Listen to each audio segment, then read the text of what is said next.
जब मैं पहुंचा तो मंच पर बहुत ही अच्छी गंभीर सारगर्भित बातें करके इस देश की कानून व्यवस्था को सच्चे अर्थों में दिशा देने का काम करने वाले हमारे साथी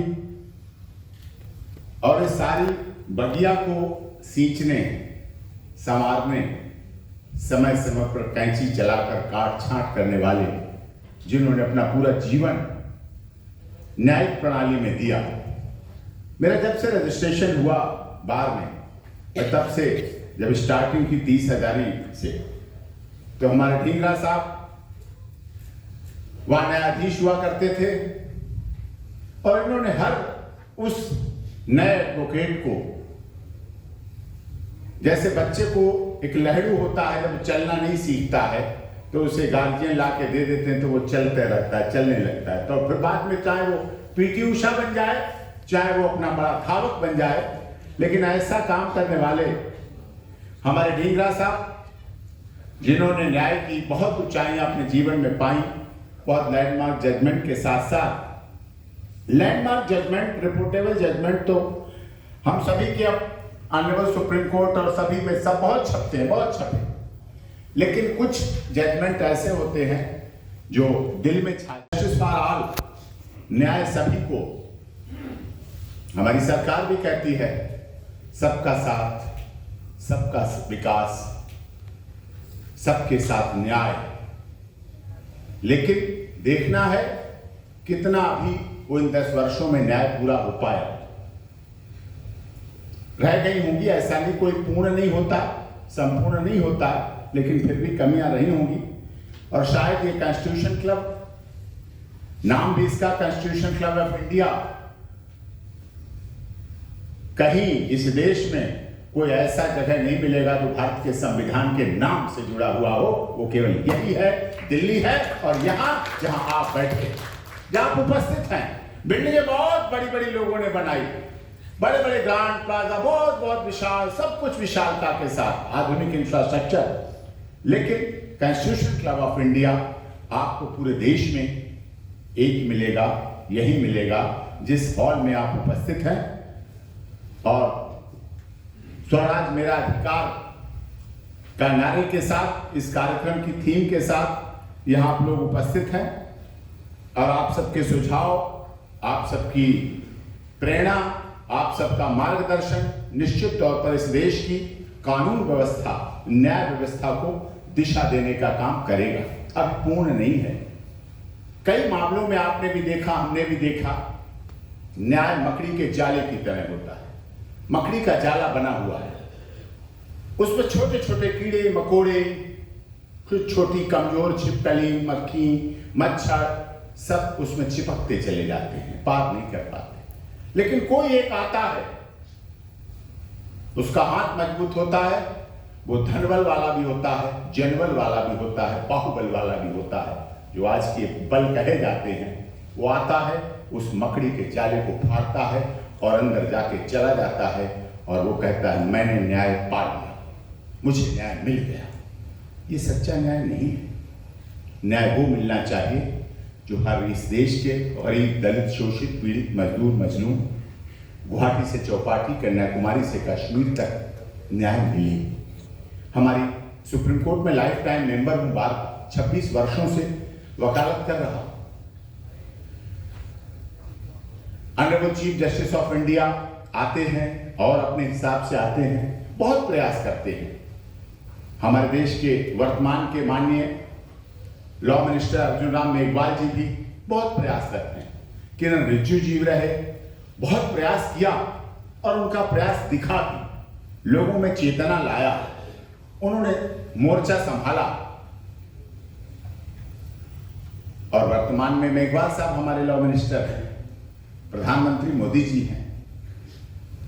तीसरी बार की चुनाव के लिए पार्टी जा रही है, सरकार जा रही है, चुनावी प्रक्रिया है, होगी, लेकिन हमें ये देखना है, सत्ता तो आएगी जाएगी, लोग आएंगे जाएंगे, लेकिन इस देश के हर व्यक्ति को क्या न्याय मिल पाएगा, हर व्यक्ति को क्या न्याय मिल पा रहा है, उसके लिए जिम्मेदारी किस पर आती है। उसकी जिम्मेदारी में किसी एक पर नहीं थोपना चाहता, उसकी जिम्मेदारी सब पर। सबसे पहले वो जिम्मेदारी वकीलों से ही शुरू होती है। वकील के पास कोई भी क्लाइंट जाता न्याय की बड़ी उम्मीद लेकर जाता है, अपनी फाइल, अपने कागज, अपने पैसे सब लेके जाता है। और पैसे भी कुछ लोगों को छोड़कर नहीं, ज्यादातर लोग बड़ी मुश्किल से पैसे इकट्ठे करके जाते हैं। आज भी बहुत से लोग अपनी माताओं बहनों के गहने बेचकर, ज्वेलरी बेचकर, जमीन बेचकर, अपने गाय भैंस और बकरी भी बेच लोग लेके जाते हैं। बड़ी आशा और विश्वास के साथ लेके जाते हैं कि हमें न्याय मिलेगा। और ये न्याय की उम्मीद केवल वही नहीं करता है, ये न्याय की उम्मीद इस देश का हर नागरिक करता है, छोटे से बड़ा।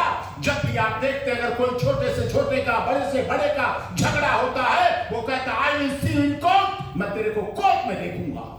वो क्या है? वो विश्वास है, वो उसका आत्मविश्वास है कि वो कहता है हमें कोर्ट से न्याय मिलेगा।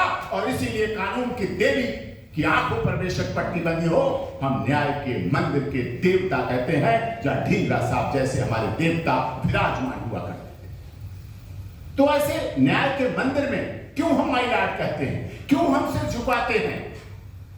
हम एडवोकेट दोनों खड़े होते हैं बराबर में, चाहे सीबीआई का एडवोकेट हो, चाहे ईडी का हो, चाहे इनकम टैक्स का हो, चाहे यूनियन ऑफ इंडिया का हो, चाहे स्टेट का हो, सब बराबर खड़े होंगे। और कोई आपका एडवोकेट इधर बराबर, उधर कोई स्थान में ऊंचा नीचा नहीं। लेकिन माय लॉर्ड का स्थान ऊपर क्यों होता है? कि वो वहां से सबको बराबर देख सके, किसी की हाइट ऊंची न लग जाए, किसी का स्थान ऊंचा न लग जाए, सबको वहां से दृष्टि, समदृष्टि होनी चाहिए, बराबर की दृष्टि होनी चाहिए। ये जुडिशरी की जिम्मेदारी है कि वो कितनी बराबर की दृष्टि बना पाते हैं। ये एडवोकेट का काम है, वो कितना अपने क्लाइंट के मां के बेचे हुए गहनों के कर्ज को उतार पाता है। एडवोकेट की गाड़ियां, एडवोकेट की मैडम का ब्यूटी पार्लर का खर्चा वो किसान दे रहा होता है, वो गरीब मजदूर, दलित, शोषित, पीड़ित व्यक्ति दे रहा होता है, वो आके देता है।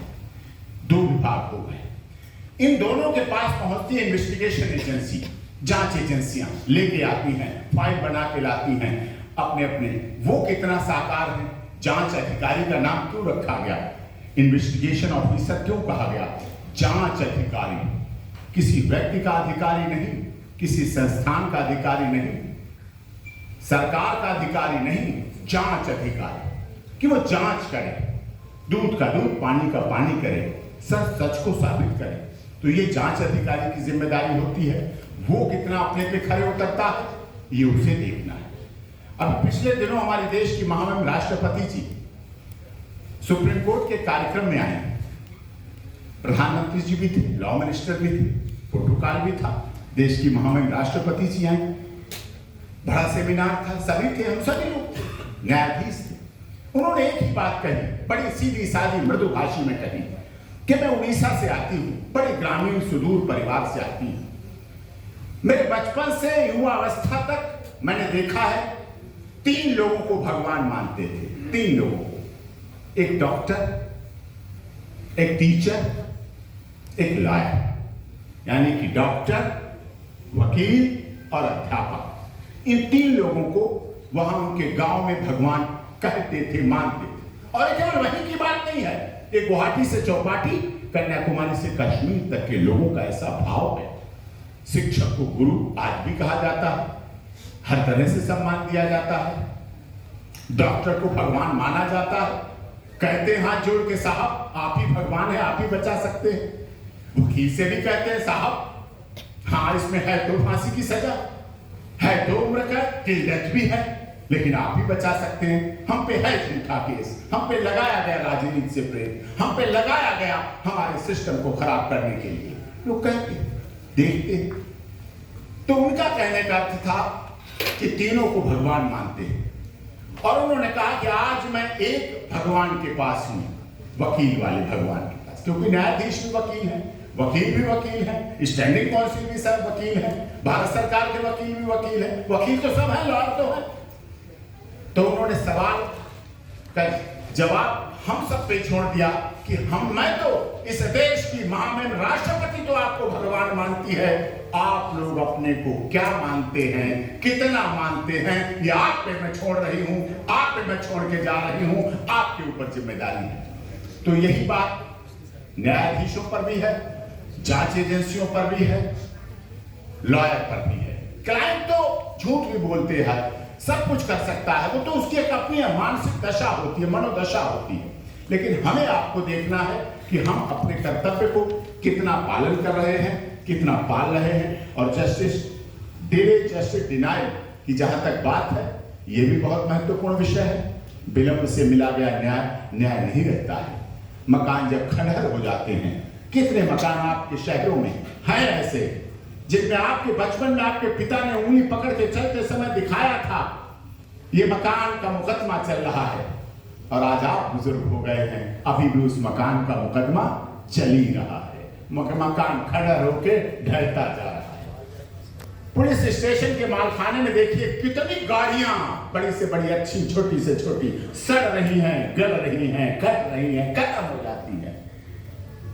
ये जस्टिस डिनाइल का दुष्परिणाम है। मकान अपनी सौंदर्यता खो देता है, उसमें पीढ़ी दर पीढ़ी लोग लीगल हेरस बनाए चले जाते हैं। लीगल हेरस, अब ये मर गए, लीगल हेरस, अब ये मर गए, अब इनके लंबी मोटी फाइलें हो जाती हैं। तो इसके लिए हमें एक सामाजिक संरचना भी ऐसी बनानी चाहिए जो पहले ग्राम पंचायत के माध्यम से हुआ करती थी, जिसमें अगर हम ग्राम पंचायत महात्मा गांधी के सिद्धांत को कायम करेंगे, क्योंकि ग्राम और ग्राम पंचायत का जो विषय है वह झूठ को जगह नहीं होती है। कोर्ट में झूठ को जगह होती है, आई एग्री, मैं एक्सेप्ट करता हूं, लेकिन ग्राम में झूठ को जगह नहीं होती है, वहां सच पे चलता है। अगर उस विषय को चलाया जाएगा तो भी जस्टिस डिले जस्टिस डिनाइल होगा। कुछ केसेस मीडिया ट्रायल हो जाते हैं, वहां भी न्याय अपनी नेचुरलिटी को खो देता है। कई केसेस ऐसे होते हैं जो मीडिया ट्रायल होने की वजह से, माफ कीजिएगा, ढींगरा साहब बैठे न्यायाधीश के पद पर बहुत गरिमा मान रहे हैं, लेकिन कई ऐसे, एक फिल्म आई थी आर्टिकल 370 आई थी, एक अभी 370 आई, एक पहले 370 आई थी। उस फिल्म का आशय ये था कि मीडिया ट्रायल केस को प्रभावित कर देते हैं। डबल बेंच होती है, उसमें फैसला करने वाले होते हैं, लेकिन इधर से आवाज आती है जिंदाबाद मुर्दाबाद, उधर से आवाज आती है जिंदाबाद मुर्दाबाद, मीडिया की लग जाती है वो भी बैंड। एक न्यायाधीश उधर देखते हैं खिड़की से, एक न्यायाधीश उधर देखते हैं खिड़की से, कहते हैं मामला तो बहुत खराब है, फाइल बंद, ये क्या चाह रहे हैं, वैसे फैसला कर दो। वो भी हमारी न्याय की पराकाष्ठा पर गलत है। आज की मीडिया भी दोषी है, चौथा स्तंभ है, लेकिन वो एक ऐसा कंसेप्ट बना देते हैं कि जो चैनल बोल रहा है, जो मीडिया बोल रही है, वही जांच है, वही एफआईआर है, वही गवाही है, वही ट्रायल है, और वही लास्ट में फैसला भी करके दे देते हैं। कहते लो जी हमने फैसला कर दिया, न्याय पा दिया। वो भी उचित नहीं है।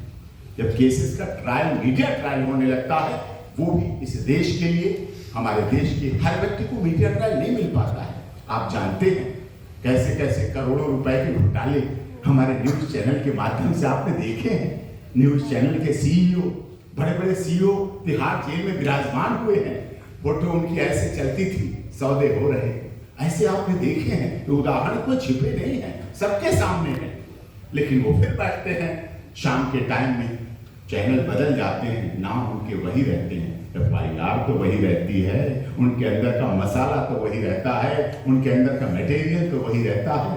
तो इस पर भी कुछ सरकार को भी ध्यान देना चाहिए, आप लोगों को भी ध्यान देना चाहिए, देश की न्यायपालिका को भी ध्यान देना चाहिए, जुडिशरी को भी ध्यान देना चाहिए। जरूरी, अगर ये ध्यान नहीं दिया गया तो आज अगर खामोश रहे, कल सब कुछ लुट जाएगा। आज ऐसे ऐसे इस देश में बुजुर्ग हैं, आप देखते हैं, मैं कई बार जेल विजिट करता हूं, 80 साल का बुजुर्ग व्यक्ति, ब्लाइंड हो चुका, जेल में उसे चला नहीं जा रहा है, लेकिन क्या है, वो लाइफ जेल काट रहा है।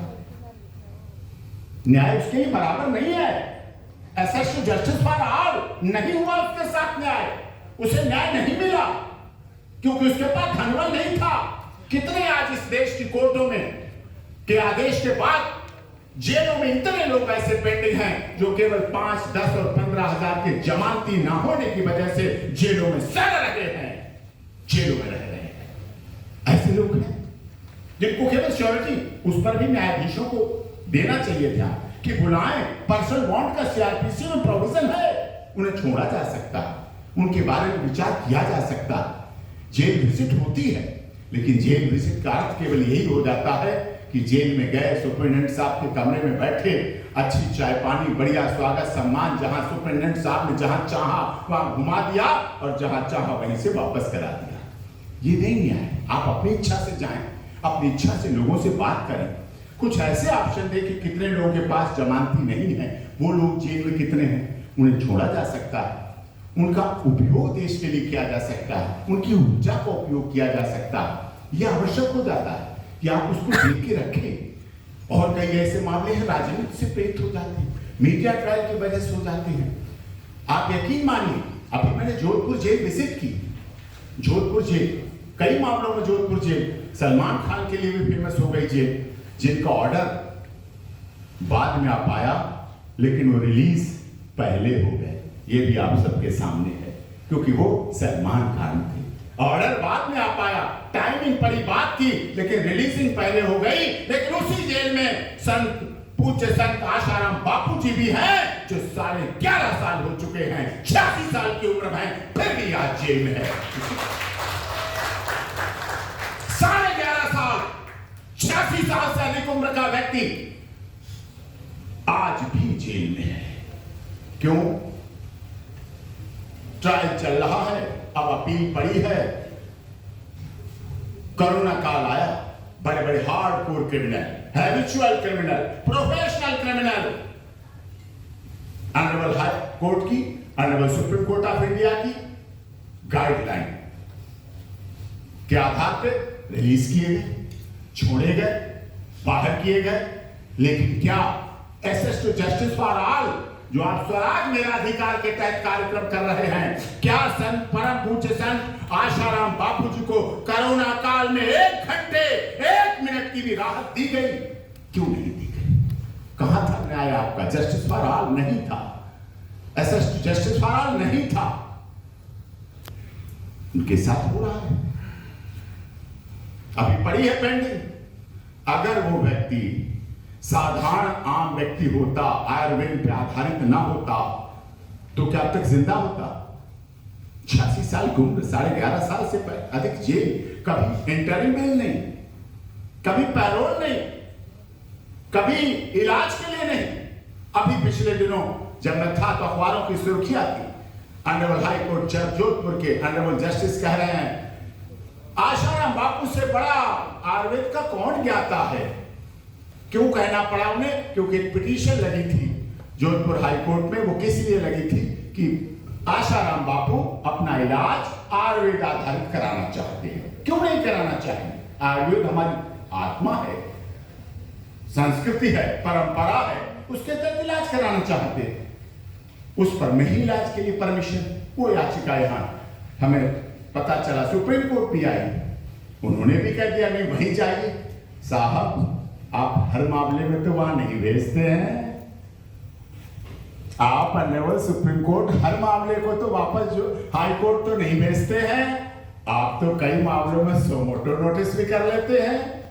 आपके यहां तो आई हुई एक चिट्ठी भी कई बार पीआईएल और पिटीशन बन जाती है, याचिका बन जाती है, आप उस पर भी फैसला करते हैं, आप उस पर भी सुनवाई करते हैं। तो क्यों नहीं आप ऐसी सुनवाई एक ऐसे व्यक्तियों के लिए भी कर सकें जो ऐसी देश की जेलों में कितने ऐसे लोग होंगे जिनकी सुनवाई की जा सकती है, जिनके बारे में बात की जा सकती है, जिनके बारे में चर्चा की जा सकती है, जिनको राहत दी जा सकती है।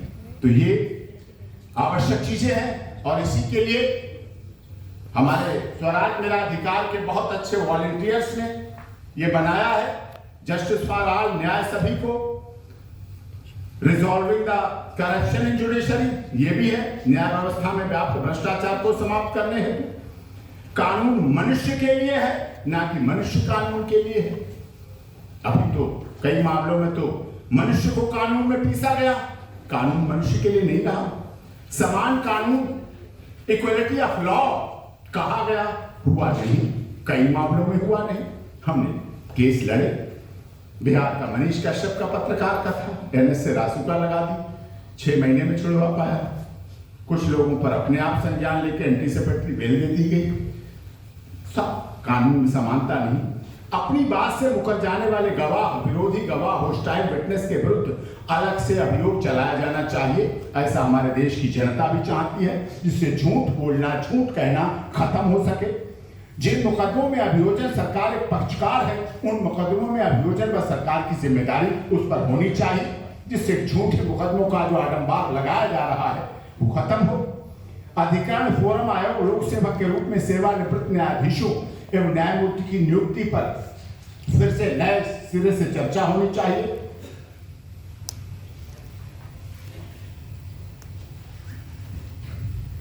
भारतीय सर्वोच्च न्यायालय तथा उच्च न्यायालयों के द्वारा पारित किए गए निर्णय आदेश, जैसा कि अभी हमारे पूर्व संचालक महोदय ने भी कहा, वक्ता महोदय ने भी कहा कि सतेंद्र अंचल की जजमेंट आ जाती है, लेकिन मर्जी है मानूं, ना मर्जी है ना मानूं, कोर्ट करूं ना करूं। कुछ लोग मान लेंगे कि ये गलत है, ये नहीं होना चाहिए। क्या पर्पस रहा सर्वोच्च न्यायालय के उस आदेश का जो पालन किया गया?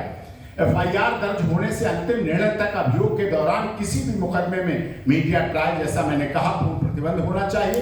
प्रत्येक मुकदमे को निर्णित किए जाने की तय सीमा का निर्धारण होना चाहिए। Limitation must be decided for deciding every case after providing the first date of final argument in all cases, जिससे तारीख पर तारीख जो सिस्टम चला है वो खत्म हो सके। Limitation for implementation of judicial order passed by the judges by the executive powers, वो भी होना चाहिए। Allotment of cases in High Court and Supreme Court of India by the judicial officer but not the non-judicial officers, ये भी होना चाहिए। Appointment of judicial officers for deciding the cases which under the jurisdiction of special executive magistrate, विशेष कार्यकारी magistrate द्वारा मुकदमों को तय करने की शक्ति न्यायिक अधिकारी को दी जानी चाहिए। इस तरह से ये सारी चीजें हैं। Pre constituting common civil city court in India, Bharat में समान सिविल सिटी कोर्ट का गठन हो। Deciding the matters in mediation cell is not a justice, मध्यस्थता केंद्र द्वारा मुकदमों को तय करना कई मामलों में न्याय नहीं हो पाता है। सभी नागरिकों को शीघ्र प्रभावी न्याय हो। न्यायालयों का विकेंद्रीकरण करके केंद्रीकरण, सभी को न्याय दिलाना। कार्यकारी शक्तियों, न्यायिक शक्तियों का पृथकीकरण हो। न्यायिक अधिकारियों को विशेष प्रशिक्षण, उनकी पदोन्नति में पारदर्शिता हो। लंबित मुकदमों की संख्या के अनुरूप न्यायाधीशों की नियुक्ति हो। सरकार कर रही है काम, लेकिन खैर आपकी ये शुरुआत है, अच्छी शुरुआत है। इससे जागृत होगी और इस तरह के कार्यक्रम स्वराज मेरा अधिकार पूरे देश में आयोजित कर रहे हैं। केवल यही नहीं, अभी अन्य राज्यों में भी आयोजित हुए और ग्राउंड जीरो पर भी जेलों में जो लोग हैं इस तरह के, जिन्हें जमानत की जरूरत है, ऐसी जरूरत है, उनको भी स्वराज मेरा अधिकार कई बार ऐसी सुविधाएं देता है, उपलब्ध कराता है। और जिसके लिए स्वराज मेरा अधिकार के आदरणीय विशाल खन्ना जी और पूरा फोरम, पूरी कमेटी, पूरे लोग, सभी सदस्य, जो सभी लोग मिलकर काम कर रहे हैं। बहुत किसी कार्यक्रम के पीछे बहुत लोगों का हाथ होता है, बहुत पर्दे के पीछे होते हैं, बहुत पर्दे के सामने होते हैं। उन सबका ही बहुत बहुत धन्यवाद। हमारे साथ आई हुए advocate Geeta Chauhan, advocate HL Singh ji, और खासकर आज मुझे यहाँ आने का अवसर अपनी माता जी के साथ मिला, मैं उनके साथ आया हूँ, उनका भी धन्यवाद। कुछ और कार्यक्रम थे, वहाँ से होके आया, यहाँ बुलाया, सम्मान दिया, और खासकर हमारे बहुत ढींगरा साहब को मुझे सुनने का अवसर मिलेगा, आशीर्वाद मिला। जुडिशरी में तो हो जाता है, बहुत रिलीफ मिलती रहती है, लेकिन बाद में मिलना नहीं हो पाता है। रिलीफ तो छोड़िए, मिलना भी नहीं हो पाता है। लेकिन ऐसे कार्यक्रमों के द्वारा हमारे माननीय न्यायाधीशों का सम्मान होता रहे, उनका हौसला बढ़ता रहे और वो आगे त्वरित गति से अच्छे स्वास्थ्य के साथ बढ़ते रहें। इसी के साथ बहुत बहुत धन्यवाद। हमारे साथ जोरदार आवाज में बोलेंगे, भारत माता की जय। भारत माता इतने हल्के में नहीं लेने वाली, सवाल ही नहीं।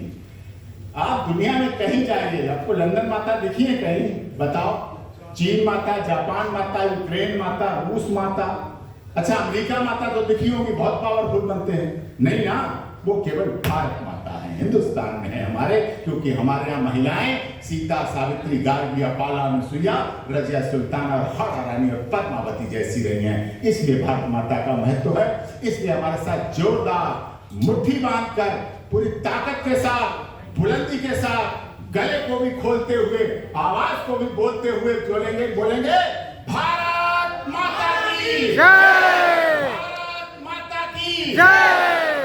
अच्छा, जिन्होंने भारत माता की नहीं की, अब कर देना अपने माता पिता की जय। उनका कर्ज कभी पूरा नहीं होता है। तो हमारे साथ जोरदार बोलेंगे, अपने माता